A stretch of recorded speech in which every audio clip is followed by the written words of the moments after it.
Assalamualaikum warahmatullahi wabarakatuh. Waalaikumsalam warahmatullahi wabarakatuh. Oke, bagaimana kabar kalian hari ini? Baik. Alhamdulillah jika semua kondisi kalian baik, sehingga hari ini kalian masih dapat berjumpa dengan saya Pak Dedi dalam mata pelajaran Administrasi Infrastruktur Jaringan. Hari ini kita akan membahas tentang Internet Gateway atau NAT. Sebelum kita memulai pembelajaran hari ini, alangkah baiknya jika kita berdoa terlebih dahulu. Dipersilahkan Ketua kelas untuk memimpin berdoa.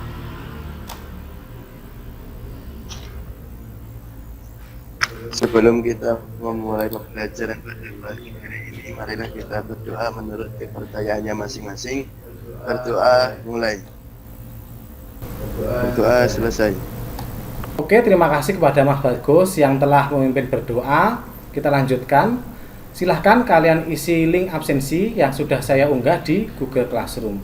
Sebagai bukti kehadiran kalian, saya tunjukkan untuk link absensinya. Baik, Pak. Baik. Ya, bentar ya, saya share screen dulu. Baik, ini link absensinya. Nanti silahkan kalian isi namanya di sini. Tinggal pilih nama kalian siapa, misalnya Niken. Kemudian ini untuk nomor absennya, misalnya diisi nomor absennya 21, kelasnya dipilih.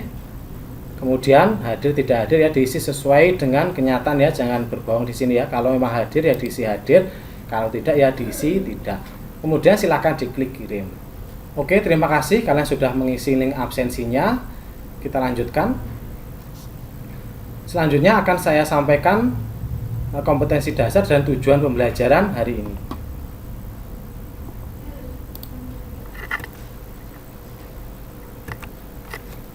Oke, baik.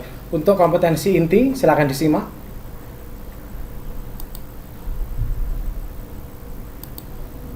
Kemudian kompetensi dasar hari ini yaitu mengevaluasi Internet Gateway atau NAT. Kemudian yang kedua mengkonfigurasi Internet Gateway atau NAT. Untuk indikator pencapaian kompetensinya, menjelaskan konsep Internet Gateway atau NAT, membandingkan jenis Internet Gateway atau NAT, mengevaluasi prinsip dan cara kerja Internet Gateway atau NAT. Yang keempat, melakukan konfigurasi Internet Gateway atau NAT. Dan yang kelima, menguji hasil konfigurasi Internet Gateway atau NAT.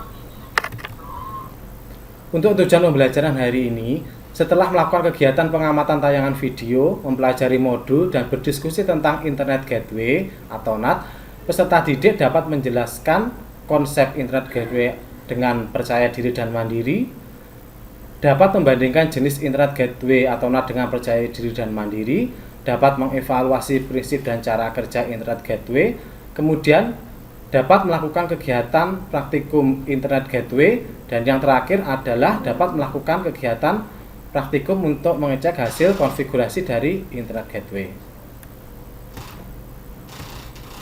Nah, apa itu NAT? Apakah kalian sudah pernah mendengar kata NAT? Belum, Pak. Oke, belum ya. Kalau belum, saya akan memberikan sedikit ilustrasi tentang apa itu NAT. Nah, sudahkah kalian pergi ke Pulau Bali? Mungkin waktu SMP? Belum, Pak. Iya, ternyata ada yang belum, ada yang sudah ya. Nah, biasanya kan di Pulau Bali tersebut banyak turis-turis asing dari luar negeri. Tapi di sana juga ada penduduk lokal. Nah, bagaimana caranya agar penduduk lokal ini dapat berkomunikasi dengan turis asing ini? Ada yang bisa menjawab? Pakai jasa penerjemah bahasa, Pak. Nah, oke, tepat sekali ya, yaitu dengan menggunakan jasa penerjemah bahasa. Nah, di sini NAT yang akan kalian pelajari ini kalau dalam analogi ini bisa dimisalkan seperti penerjemah bahasa ini. Jadi setelah kalian melihat analogi tadi, ada yang sudah bisa menjelaskan apa itu NAT? Penerjemah, Pak. Oke, tepat sekali ya. Jadi bisa dianalogikan NAT itu sebagai penerjemah. Tapi untuk lebih jelasnya apa itu NAT bisa disimak penjelasan ini. Jadi, NAT adalah Network Address Translation, adalah sebuah metode untuk menghubungkan lebih dari satu komputer ke komputer atau ke jaringan internet dengan menggunakan satu alamat IP dengan cara mentranslasikan IP private menjadi IP public. Nah, untuk ilustrasinya jadi seperti ini ya. Jadi, di sini ada jaringan lokal, kemudian dia akan terhubung ke internet menggunakan NAT tersebut. Nah, kemudian selanjutnya kelebihan dari NAT. Nah, dengan NAT ini jaringan internet atau lokal tidak akan terlihat oleh dunia luar atau internet. Kemudian yang kedua, dapat mengurangi terjadinya duplicate alamat jaringan IP. Yang ketiga, dapat meningkatkan fleksibilitas untuk koneksi ke internet. Yang keempat, dapat menghindari proses pengalamatan kembali atau readdressing. Nah, kemudian apa kelemahan NAT? Nah, untuk kelemahan NAT ini dia dapat menyebabkan keterlambatan proses. Kemudian yang kedua, menyebabkan beberapa aplikasi yang tidak bisa berjalan dengan normal. Nah, untuk yang ketiga, dapat menghilangkan kemampuan untuk melacak data karena data tersebut akan melewati firewall. Nah, untuk jenis NAT sendiri terdiri dari 4. Yang pertama yaitu ada NAT statis. Jenis NAT ini bekerja dengan cara menerjemahkan semua alamat IP yang tadinya belum terdaftar menjadi alamat IP yang sudah terdaftar. Untuk yang kedua, NAT dinamis. NAT dinamis bekerja dengan cara mendaftarkan beberapa komputer ke dalam satu buah kelompok alamat IP yang terdaftar yang sama. Oleh karena itu, nanti akan ada beberapa komputer yang memiliki alamat IP yang sama dengan komputer yang lainnya. Untuk jenis NAT yang ketiga ada overloading NAT. NAT jenis ini memungkinkan sebuah klien untuk terhubung ke sebuah alamat IP publik tetapi pada port yang berbeda dan berlainan. Yang keempat, overlapping NAT. NAT ini dapat melakukan penerjemahan dengan melalui dua arah, terutama jika ada nomor yang sama antara alamat IP lokal dengan alamat IP publik. Untuk cara kerja NAT, yang pertama, NAT akan menerima sebuah permintaan terlebih dahulu dari sebuah klien yang berupa paket data. Kemudian paket data tersebut ditujukan untuk remote server di internet. Setelah itu, NAT akan mencatat alamat IP dari klien, kemudian menyimpannya ke dalam sebuah tabel translasi alamat IP. Setelah permintaan tersebut sampai kepada server akan merespon permintaan tersebut. Setelah mengirim permintaan tersebut akan dibalas oleh server dan dikirim ke NAT kembali. Kemudian NAT akan melanjutkan mengirimkan ke alamat klien. Keempat, proses tersebut dilaksanakan secara berulang kali sehingga meskipun klien tidak memiliki alamat IP publik, klien tetap dapat mengakses internet. Sampai di sini ada yang ditanyakan? Ada, Pak. Tidak, Pak. Oke, jika tidak, sekarang giliran Bapak yang ingin bertanya. Ada yang bisa memberi contoh penggunaan NAT dalam kehidupan sehari-hari? Saya izin menjawab, Pak. Pemanfaatan NAT agar semua komputer di lab bisa terhubung ke internet, Pak. Nah, oke, tepat sekali ya. Jadi contoh penggunaan NAT di sini itu misalnya di lab kalian itu ada beberapa puluh komputer. Nah, pada dasarnya kan kalian hanya mendapatkan satu alamat IP publik. Nah, kita bisa memanfaatkan NAT tersebut untuk mengkonfigurasi semua komputer yang di lab sehingga dapat terhubung ke jaringan internet. Oke, jadi tadi jawabannya sudah tepat sekali ya. Baik, saya lanjutkan. Nah, langkah-langkah untuk konfigurasi dan pengujian NAT, nanti kalian bisa mengakses alamat website ini ya, atau kalian bisa langsung masuk ke Google Classroom. Nah, ini saya tunjukkan Google Classroom-nya. PowerPoint juga ada video pembelajaran. Nah, untuk videonya ini misalnya tinggal diklik. Nah, ini nanti tinggal di play.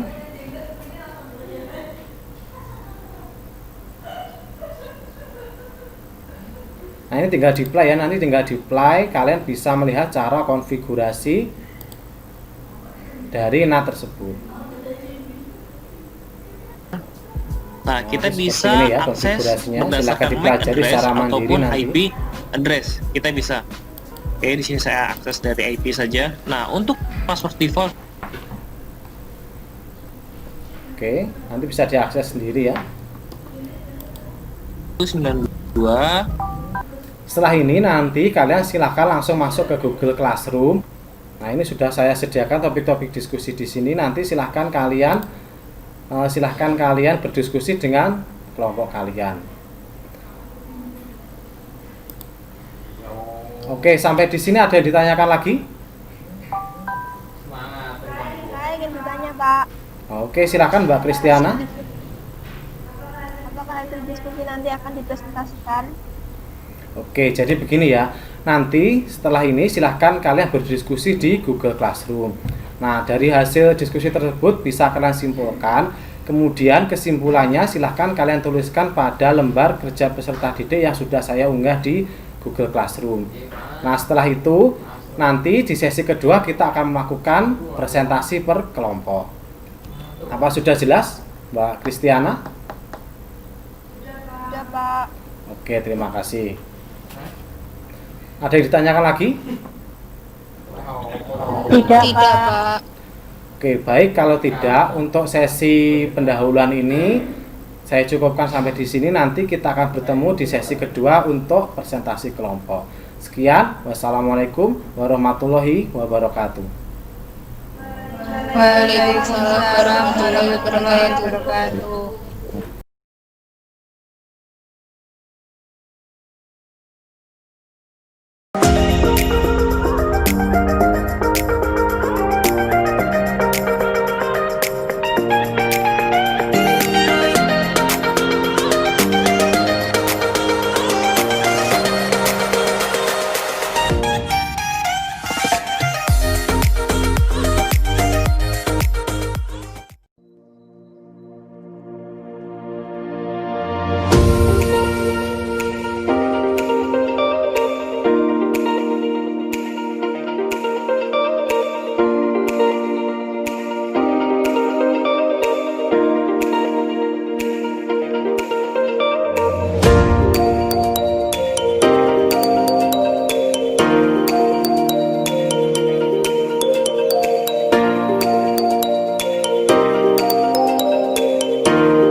Assalamualaikum warahmatullahi wabarakatuh. Bertemu lagi bersama saya di sini.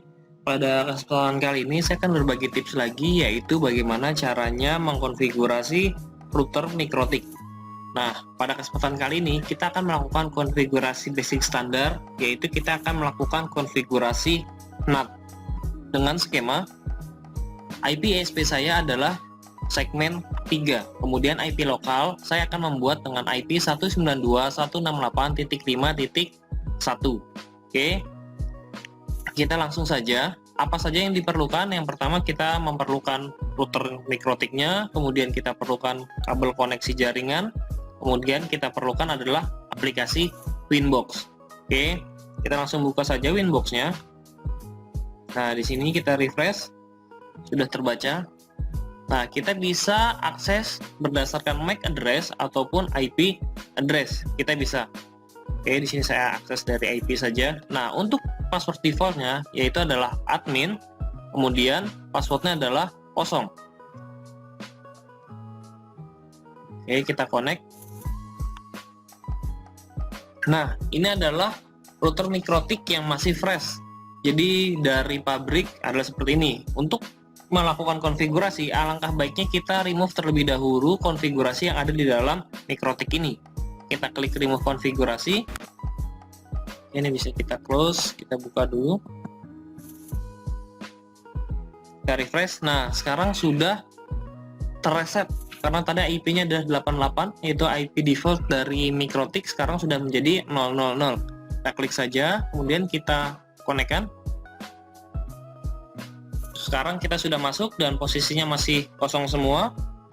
Langkah pertama, kita akan memberikan interface terlebih dahulu atau pengenalan di masing-masing Ethernetnya. Oke.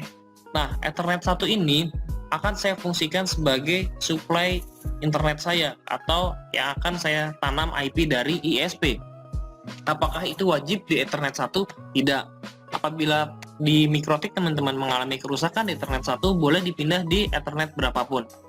Oke, di sini saya taruh di Ethernet 1. Ini saya beri nama agar tidak lupa. ISP, kemudian play. Oke. Nah, R ini tandanya apa? R ini adalah tandanya running atau Ethernet tersebut terpasang sebuah kabel. Untuk melakukan konfigurasi ini, maka kita memerlukan dua buah kabel. Yang pertama adalah Ethernet 1, yaitu kabel dari ISP atau untuk supply internet kita. Yang kedua adalah Ethernet 2 atau kabel lokal kita dari laptop atau dari switch ke Mikrotik kita. Oke, jika sudah, sekarang kita akan tanam IP-nya. Kita masuk ke dalam IP, kemudian address. Nah, di sini kita plus saja. Kita plus, nah kita masukkan IP-nya tadi adalah segmen 3, 192.168.3. Contohnya saya masukkan adalah 6. Nah, jangan lupa masukkan netmasknya. Saya masukkan /24. Oke, jika sudah, kita pilih Ethernet 1 interface-nya karena akan kita tanam IP ini di Ethernet 1. Oke, kita klik apply. Networknya akan terisi otomatis. Kemudian kita klik OK. Nah, address sudah, interface sudah, kita masuk ke dalam IP, kemudian kita masuk ke dalam DNS. Kita masuk DNS. Nah, di sini name servernya kita isikan DNS Google saja, nggak apa-apa, 8888. Kemudian kita checklist allow remote request. Oke, checklist, kemudian kita apply dan oke. Kemudian jangan lupa kita harus memasukkan yang namanya gateway-nya. Oke, kita masuk ke dalam IP, kemudian masuk ke dalam menu routes. Nah, di sini kita plus saja. Kita plus, nah gateway ini kita isi 192.168.3.1. Ini adalah gateway dari ISP saya. Ya sudah, klik apply dan klik OK. Nah, ini sudah masuk gateway-nya, clickable. Oke, sekarang coba kita tes. Kita ping ke internet ya. Ternyata sudah langsung koneksi, artinya port 1 kita sudah terkonek dengan internet. Kita sudah bisa ping ke gateway. Coba kita ping google.com. Nah, sudah bisa ya pakai DNS. Nah, sekarang kita akan melakukan konfigurasi NAT. Oke, apa itu konfigurasi NAT? Konfigurasi NAT artinya kita akan mengirimkan internet kita dari Ethernet 1 menuju ke Ethernet 2. Artinya jaringan lokal kita bisa terhubung dengan internet. Nah, langkahnya bagaimana? Kita masuk dulu ke dalam interface, kita ulang lagi. Itu di interface ya. Nah, ini kita beri nama terlebih dahulu untuk Ethernet 2-nya. Kita beri nama, contohnya LAN kita, LAN, play, oke. Nah, jika sudah, bagaimana caranya? Kita masukkan ke dalam IP kemudian address. Di sini kita harus tanam dulu sebuah IP address di Ethernet 2. Oke, kita plus. Nah, di sini kita masukkan IP-nya. Tadi syaratnya adalah 5.1 untuk lokalnya. Nah, kita masukkan ya. Di address kita plus, kita masukkan 192.168.5.1. Jangan lupa slash-nya, netmask ya. Ya sudah. Nah, ini kita pilih, jangan di Ethernet 1 karena kita akan tanam ini di Ethernet 2 atau di jaringan LAN kita. Ethernet 2, jika sudah kita apply, kemudian oke. Nah, sekarang kita sudah punya IP di Ethernet 2. IP di Ethernet 2 ini fungsinya adalah untuk gateway si klien kita, gateway di jaringan lokal kita. Jika sudah seperti ini, apakah sudah bisa terkoneksi dengan internet? Belum. Oke, jika sudah, kita masuk lagi ke dalam IP, kemudian kita masuk ke dalam menu firewall. Nah, di sini kita masuk ke dalam menu tab NAT ya. Di NAT ini masih kosong, nggak ada konfigurasi. Bagaimana caranya? Kita klik plus. Kemudian kita pilih di dalam tab action. Di sini kita pilih masquerade. Nah, masquerade ini fungsinya apa? Masquerade ini fungsinya adalah dia akan mentransfer koneksi internet dari ISP menuju ke LAN. Artinya jaringan kita bisa terhubung dengan koneksi internet dengan IP yang kita miliki, yaitu IP segmen 5 dengan gateway-nya adalah 5.1. Oke. Sudah, kita apply, kemudian kita oke. Nah, sekarang coba kita buktikan. Kita akan setting laptop saya ini dengan menggunakan IP segmen 5. Kita masuk ke dalam internet, change adapter option. Nah, ini kita setting TCP IP 4. Kita masukkan IP-nya 192.168.5.5 deh untuk contohnya. Subnetnya kita masukkan, gateway-nya berapa? Gateway-nya adalah IP yang kita tanam di Ethernet 2, 192.168.5.1. DNS-nya kita masukkan DNS Google, nggak apa-apa, 888. Ya sudah, kita klik OK, kemudian kita close saja. Nah, sekarang kita lihat nih, masuk nggak untuk internetnya? Nah, langsung terkoneksi ya, sudah bisa internet.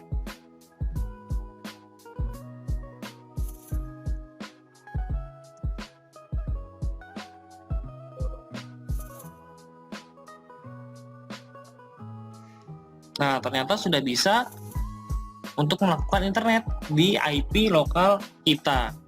Oke, nah sampai sini ini sudah berhasil. Coba untuk memastikan kita cek lagi lewat command prompt. Coba kita ping ke gateway-nya ya.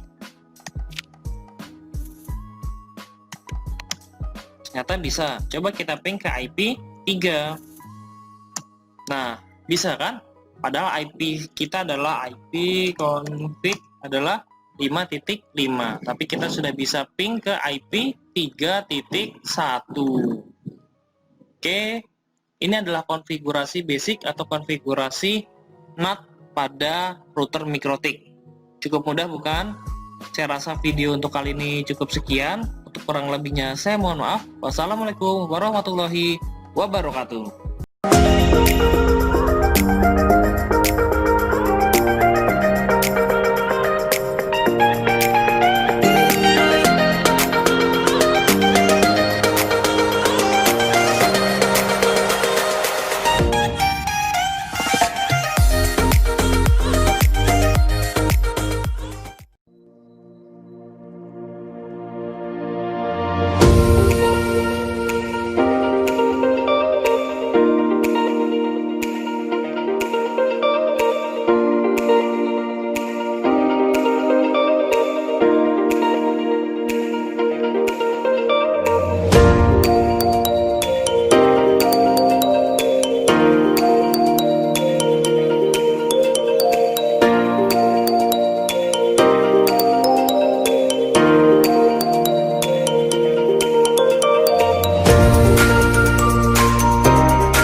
Assalamualaikum warahmatullahi wabarakatuh. Waalaikumsalam warahmatullahi wabarakatuh. Bagaimana, masih semangat hari ini? Masih Pak. Masih Pak. Oke ya, ternyata kalian masih semangat. Saya lihat tadi kalian sudah melakukan diskusi di Google Classroom dengan baik, sudah ada yang memberikan komentar, pendapat. Nah, untuk sesi kedua ini, sesuai dengan kesepakatan kita tadi, kita akan melakukan presentasi per kelompok. Oke, kita mulai presentasinya dari kelompok berapa enaknya? Kelompok 2 saja ya. Baik, silahkan kelompok 2 menyampaikan hasil diskusinya. Silahkan dimulai presentasi dari kelompok 2. Saya pelajar dari kelompok 2 yang nama kelompoknya Yelvina, Tri Wulandari, Wulan Kusuma, Wahyu, Ferry, Fania, Untung, Toti, dan Tias. Cara kerja NAT Network Address Translation 1. NAT akan menerima sebuah permintaan terlebih dahulu dari klien yang berupa paket data. 2. NAT akan mencatat alamat IP dari klien mau kemudian menyimpannya di dalam sebuah tabel translasi alamat. Kemudian selain itu alamat IP klien dirubah menjadi alamat IP NAT. Kemudian NAT akan mengirimkan sebuah permintaan terhadap server. 3. Server akan merespon permintaan tersebut. 4. Permintaan tersebut dibalas oleh server dan dikirim ke NAT. Baik, itu tadi presentasi dari kelompok 2. Mungkin dari kelompok lain ada yang ingin menanggapi, dipersilahkan. Saya Pak ingin bertanya, perbedaan IP privat dan IP publik itu apa? Sangat bagus ya dari kelompok yang lain. Kelompok 2 silahkan menanggapi.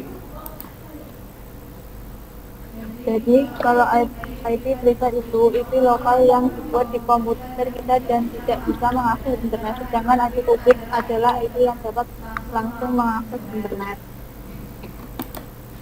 Nah, oke, tepat sekali ya jawaban dari kelompok 2. Jadi IP private itu IP lokal yang ada di komputer lab kita, sehingga dia tidak dapat mengakses internet. Namun untuk IP public itu IP yang sudah didaftarkan di internet, sehingga dia bisa langsung terhubung ke internet. Dan juga jawabannya sudah sangat tepat. Nah, sekarang silahkan perwakilan kelompok 1 untuk mempresentasikan hasil diskusinya. Saya Novela dari kelompok 1 dengan anggota Novia, Nurul, Pria, Niken Putri, Niken Anita, Ananda Putri, dan Handika. Konsep Internet Gateway atau NAT meliputi definisi, kelebihan, dan kelemahan.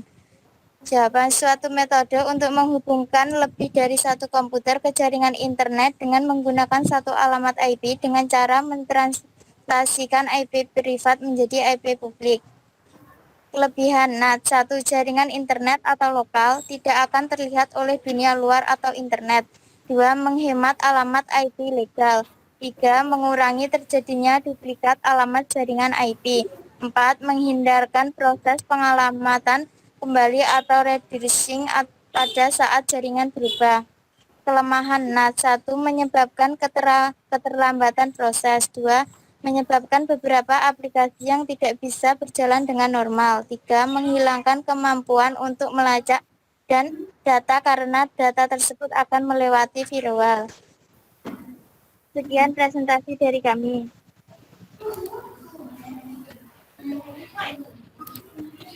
Oke, baik, itu tadi presentasi dari perwakilan kelompok 1. Mungkin dari kelompok lain ada yang ingin bertanya atau menanggapi? Tidak, Pak. Tidak Pak. Oke, baik. Semua kelompok sudah melakukan presentasi dengan sangat baik. Saya ucapkan terima kasih. Begitu juga dengan diskusinya, tadi sudah berjalan dengan lancar.